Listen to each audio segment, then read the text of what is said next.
Join the National Bone Marrow Transplant Link September 20th at noon Eastern for a free call-in lunch and learn regarding pediatric cancer and blood cancer updates as we commemorate Blood Cancer Awareness Month. We'll focus on supportive, patient-centered care, collaboration, and innovative ways to serve pediatric patients and their families, as well as new treatments which will help lower the risk of graft versus host disease, or GVHD. To sign up for free, visit nbmtlink.org or visit the link in our show notes. Welcome to Marrow Masters Season 11, sponsored by the Leukemia and Lymphoma Society and Sanofi. The National Bone Marrow Transplant Link, established in 1992, strives to help patients, caregivers, and families cope with the psychosocial challenges of bone marrow and stem cell transplant from diagnosis through survivorship. Season 11 of our show focuses on thriving in survivorship. Here's your host, Executive Director of the NBMT Link, Peggy Burkhart. Welcome, everyone. Today we have Peter Gordon of Portland, Maine with us. Peter is a survivor who has taken his incredible experience and turned it into a book called 6 Years and Counting: Love, Leukemia, and the Long Road Onward. In fact, we have hosted a book club with Peter, and let me tell you, he was a rock star. Our group really loved the book. Peter regularly volunteers for us, speaking and mentoring survivors while sharing his kind heart and empathy again and again. Chapter after chapter, you might say. We will talk more about the book in a few minutes, and we will be sure to share a link in the show notes on how you can order Peter's book. Well, hello, Peter. Thank you so much for being with us today. Hi there, Peggy. Thank you. I have never been introduced as a rock star before, but I don't know. I'll take it.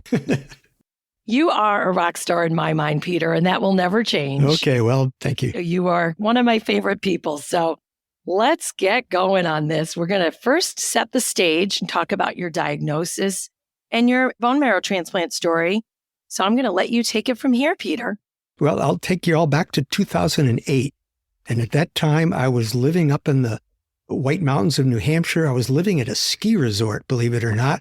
Skiing, hiking, mountain climbing, life was pretty good. And as you might guess, I was really healthy and fit. And I had just met a woman from Montreal. She moved down to live with me and we got married up there. It was sort of idyllic. And then I went in for a blood test in late spring of 2008, just a regular exam. My blood counts were a little bit off and my whole life just spiraled out of control. It was wild. And it wasn't just the diagnosis of leukemia, but it was also my wife had left her career in Montreal. I was just starting working in real estate in our local resort. I had to cancel all my work. And we all might remember what the economy was like in 2008. Mm-hmm. So it was quite a turbulent, stressful time. And, adding to that was the fact it took a long time to find a donor for me. The folks at Dana-Farber, which was my cancer hospital, said, yeah, we'll probably find one within maybe a few weeks, maybe a month. Well, 2 months went by, 2.5 months, and I think it was about 3 months.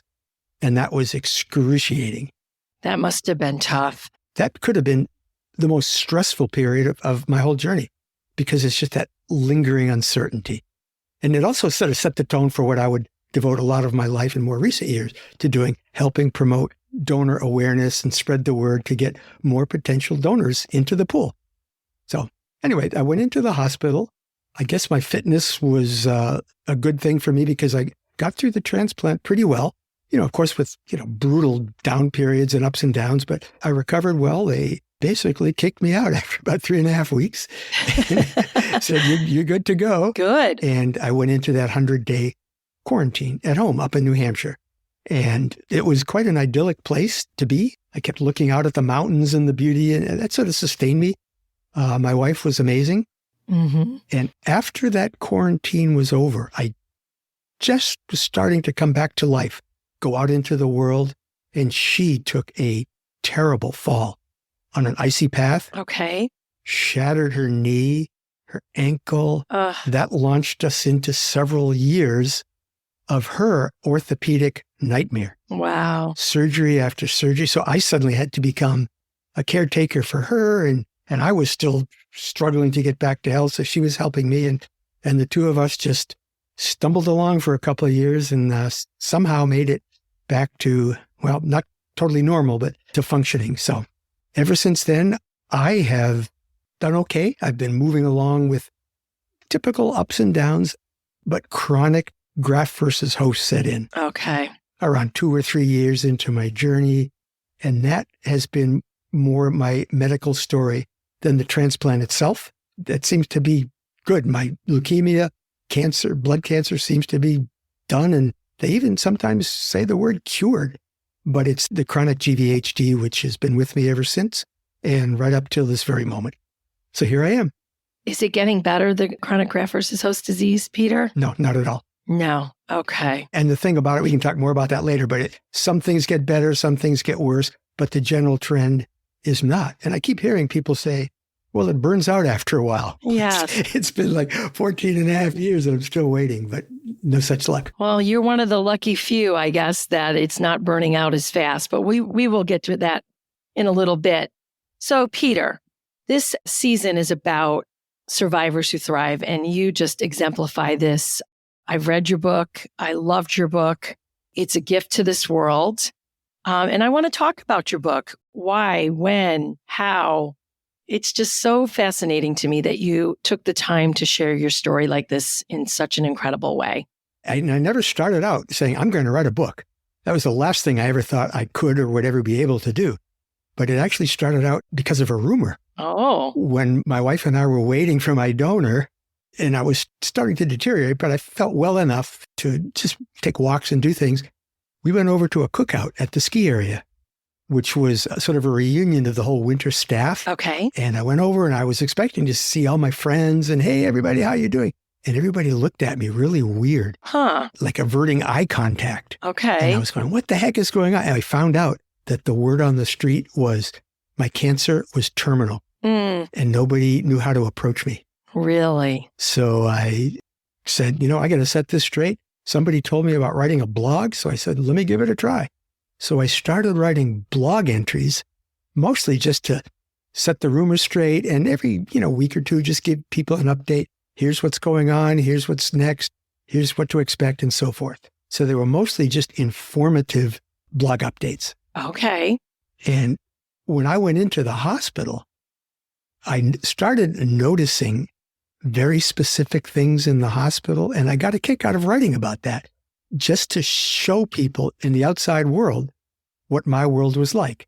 Little things like the IV pole and the little beeper and the, the IV bags and the beeping and monitors. And I remember observing the rounded corners of the counters and the furniture.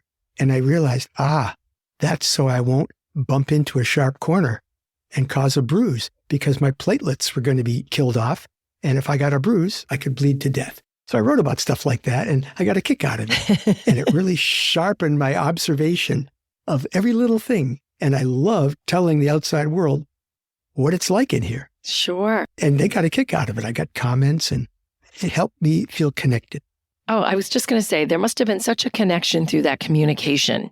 It was amazing. Sure. And the more connection I got, the more I started, writing more things and observing more things. And my blogs became a little more frequent. And it was sort of therapeutic for me in the hospital. I had my laptop and, it was just great writing about that.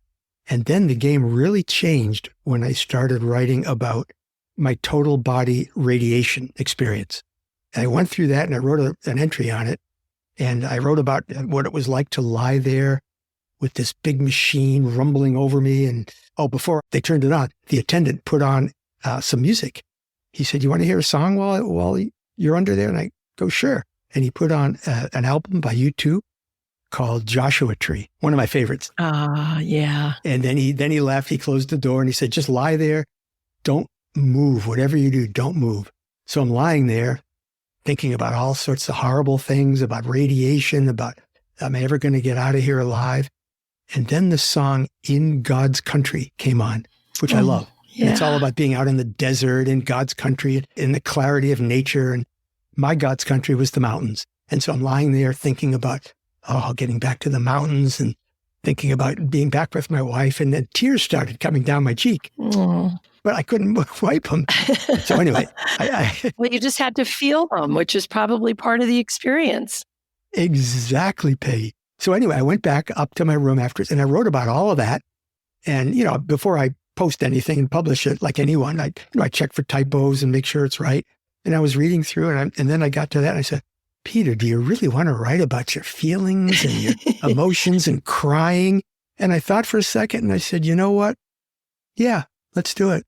I clicked publish and my writing changed. As a matter of fact, my whole life changed from that moment because it became more about expressing myself, sharing my feelings. I love this. Much deeper connection with people. And then I started accumulating just more and more experiences where I looked into myself and I started learning about myself, blog post after blog post. So it was really a powerful experience for me. Oh, it sure sounds like it. It kept going on and on. Stuff kept happening during those 2 years. I kept writing blog posts. And finally, people said, Peter, why don't you turn this into a book? And I went, I could never write a book. But then I looked back at all the volume of stuff I'd already created. And I said, okay, I will. You did most of the hard work already, right? Well, so I thought. I had thousands of words. I had tons of stuff. This was maybe year 3 or maybe year 4, 3 or 4 after my transplant.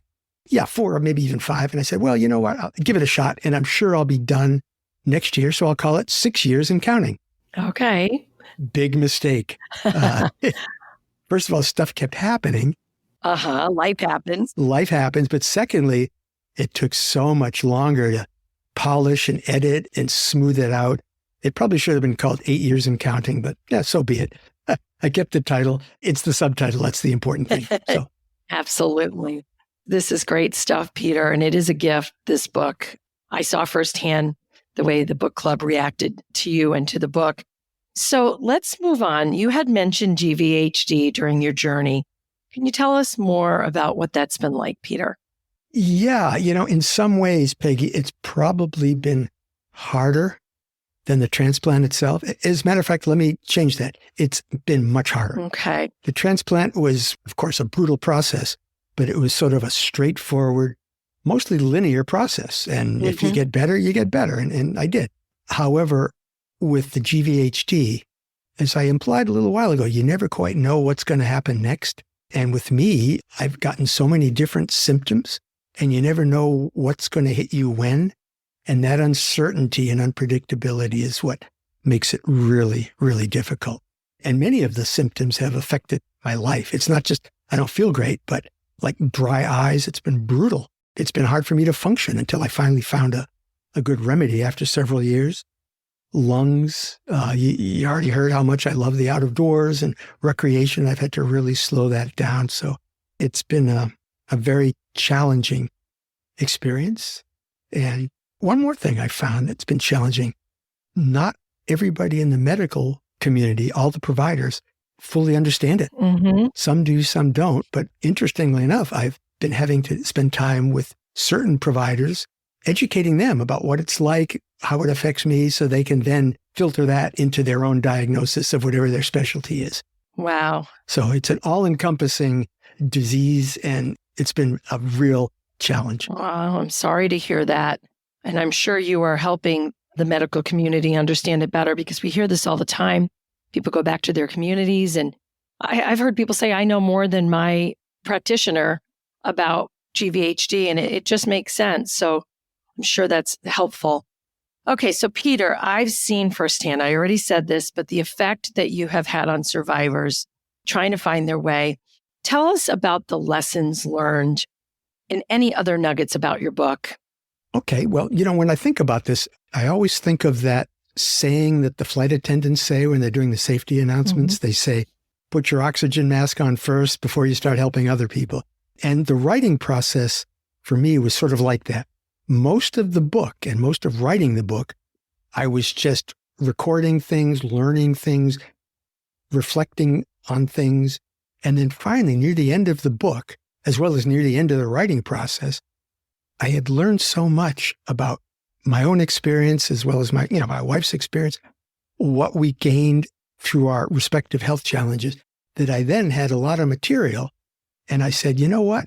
Now my oxygen mask is on and I can help some others. So before I finished the story, like right before the last chapter to bring it to a close, I took a little pause and I wrote a section in there, which was in 2 parts. The first part was feedback for the medical community. And I called it Doctoring the Good, the Bad, and the Indifferent, and shared some good traits and some not so effective traits we saw. Tried to do it in a constructive way, but that was just some things that we patients and caregivers observe about the various providers out there. And then the second part was more of the lessons for other transplant patients and, again, their caregivers. And I came up with the name Many Medicines Besides Drugs for this section. And I just thought of trying to give really specific, concrete, tangible tips and things. I steer clear of the big inspirational, rah-rah, be strong kind of stuff. That just doesn't do it for me. But very simple, down-to-earth, tangible lessons and actionable lessons that people could try to apply. And I guess that's sort of the niche of that whole Many Medicines Besides Drugs. So I can share a few if you want. Yeah, I'd love to. I knew you were going to ask that. You can't leave us hanging. Yeah. Well, one of them, it's an example of just real simple, actionable tips. Before you go in for an appointment with your cancer doctor, of course, if you have a caregiver, work together and write down your symptoms. Write down every specific little thing you've noticed and felt. Because the more specific you can give the symptoms to your doctor, the more effectively they can respond and treat you. The second piece of that writing ahead of time, I guess you can go do a little homework, is write down all the questions you want them to ask, because you get in there, the conversation goes all over the place. The doctors are very busy and time crunched. And so often, in my case, I'd leave and I'd go, oh, damn, I forgot to ask them about blank. So write down your questions ahead of time. And if you invest in that, you'll have a much richer and more productive visit with your doctor. So there's one simple medicine. Do your homework, write stuff down. It's so important to remember these things. Thank you, Peter. Can I give you one more, Peggy? I would love if you gave us one more. I'll tell you why I really want to say this right now. I'll tell you afterwards. But a little less tangible, but a tip my wife and I learned was from our little cat, Gizmo. Okay. We had this sweet little cat. He was kind, gentle, affectionate, not like a lot of other cats. He couldn't have been more lovable, and he was a total wimp. All he wanted to do was just climb up on you and cuddle. However, when we were making the bed, sometimes we'd pile up the blankets to fold them up on the bed, and he would launch at the blankets ferociously, kick it with his hind claws, and he'd flop on his side like he was trying to take down a big game on the plains of Africa or something, like one of those films of a tiger. And we'd just go, Gizmo, God. And we laughed, and we tried to figure out what's he doing. And we figured out he was just letting out stress, letting out built up whatever. And we started using the term blanket kicking. Okay. It's just a little metaphorical phrase to help each other. Yeah. When we wanted to vent something, or, I'd say, oh, I'm just blanket kicking here, and then you just spill out your frustration. Or after you say something maybe a little over the top, just you're so frustrated or angry or sad, you just say, sorry, I was just blanket kicking. I love it. And the phrase blanket kicking gave my wife and me a mechanism to give each other permission to just vent a little without getting into escalating stuff. And the reason I wanted to mention that is that little cat was with me and us for our whole journey. And just a few weeks ago, it was finally time to say goodbye to little Gizmo, 18 years old and the sweetest guy. Oh. But we still kept the term blanket kicking. Yeah, well, and Gizmo was obviously a gift to you. I like that. You could be trending with that phrase. I think it's perfect. Yeah, maybe so. Okay, so Peter, what is life like today and what is next for you? Well, on a sort of a physical basis, as I said, my GVHD continues. It's somewhat stable. I've learned to manage the symptoms if they're not going away. And I found remedies and things that just keep me going. Although physically, I'm nowhere near the activity level I used to be. I used to love going out and doing rigorous hikes and bike rides and skiing. I still do a lot of that, but I just go slower, easier. I rest more, and I just do what I can. And the old cliche about stopping and smelling the roses, I actually do that. I literally smell roses. And somebody gave me an app that identifies bird sounds. So I'll stop, catch my breath, and then say, hey, what kind of bird is that? Oh, I love that. So I'm trying to enjoy the moment more. Yes. And just let go of the high activity level. Oh, that's great. In terms of work, my sort of bread and butter work over the years has been in corporate education, training and coaching and so forth. And in the last year or two, certainly from the COVID and even afterwards, it's just fizzled down to just about nothing. And I'm letting it go. Okay. That's it. However, I'm trying to replace that or reinvigorate myself work-wise with more things like this. Speaking to cancer patients, doing a little more writing, speaking to doctor groups. Occasionally I speak to drug companies who want to hear patient stories. I love doing all of that. And that's occupying some of my life. And I'm trying to, as I said, resurrect that and build it up a little more. So that keeps me going.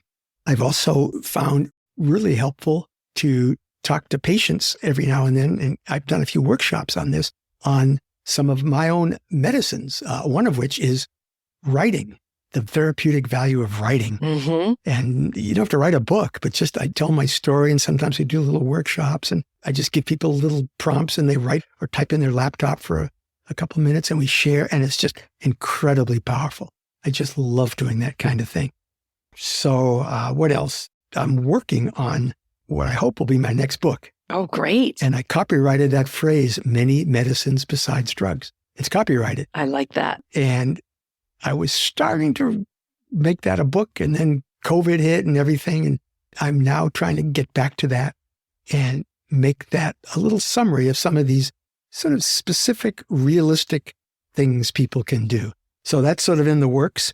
And let's see, one other thing, as I mentioned before, spreading the word about marrow donor registration and swabbing cheeks is really huge. I've done that a lot anyway over the years, and I really want to reinvigorate my work in that area.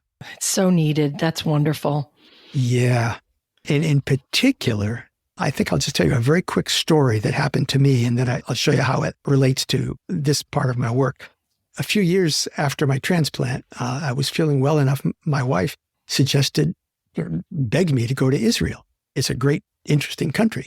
I'm Jewish by background, and I ended up having, of course, a Jewish donor, but I had no religion. I'm not religious at all. But we went to Israel, and among the many sights we saw, just a fascinated tourist, was the Western Wall.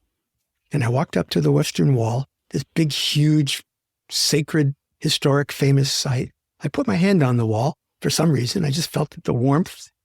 And suddenly I felt this warmth coming through my whole body. Oh, wow. And I realized that's the warmth of my donor, Eric. And it's the warmth of my ancestors, my ethnic heritage.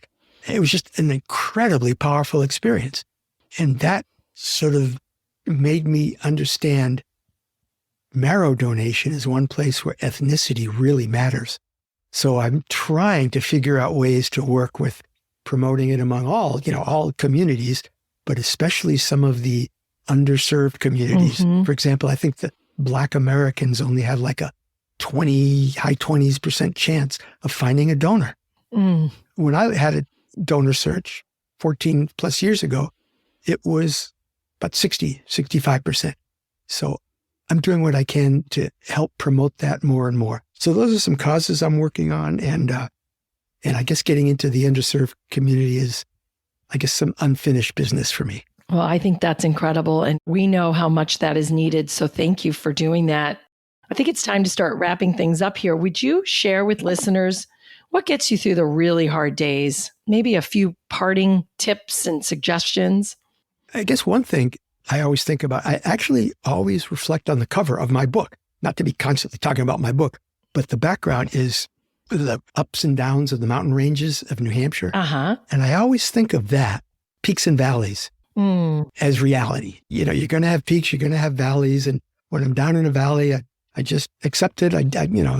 That's the process. Sure. And that leads to another thing that I always say to myself when things get tough. It's actually a phrase with 3 A words. And the first is accept. Okay. Acceptance is so important. Instead of fighting against things you can't change, which just drains energy and creates stress, just really try to accept with a capital A. And then the other A word there is adjust. Mm-hmm. Adjust your expectations, adjust what you do, adjust, accordingly. I guess adjust accordingly could be another A word. Yeah. But just accept and adjust. But the other word is activity. Have some kind of activity, even if it's just sitting there reading a book. Yep. Or just putting on a trashy movie to watch, or taking a slow walk and, smelling the roses. Adjust and adapt accordingly. Yeah. Those are my little tips. I guess one more, probably the most therapeutic medicine of all, is humor. Mm-hmm. Just laugh. Oh, I love that. Hopefully have somebody to laugh with. Yeah. I mean, I could go on and on about so many examples of humor. It's an amazing medicine. So that's what helps get me through the tough times. I agree with you. And I do remember from reading your book, there was a lot of funny parts.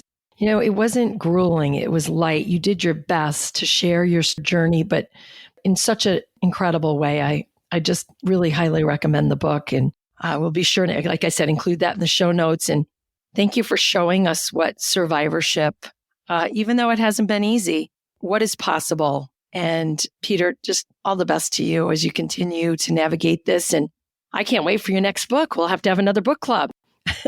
Oh, no, now I'm on record. That's really going to light a fire under me to actually follow through and do it. Well, thanks a lot. I'll give you a year or two. Thanks, Peggy. And also, I want to thank you and the great work you do with the National Bone Marrow Transplant Link. It's an incredible resource for everybody out there. And I'm just proud to hopefully share my story and be a little piece of that resource. So thanks once again. Oh, thank you, Peter. This has been the Marrow Masters podcast. If you know someone who would benefit from the information in our show, please share this episode with them. And don't miss future episodes of our show. Follow Marrow Masters on Apple Podcasts, Spotify, YouTube, or wherever you're listening right now. And to connect with the National Bone Marrow Transplant Link, visit nbmtlink.org or follow the link in our show notes.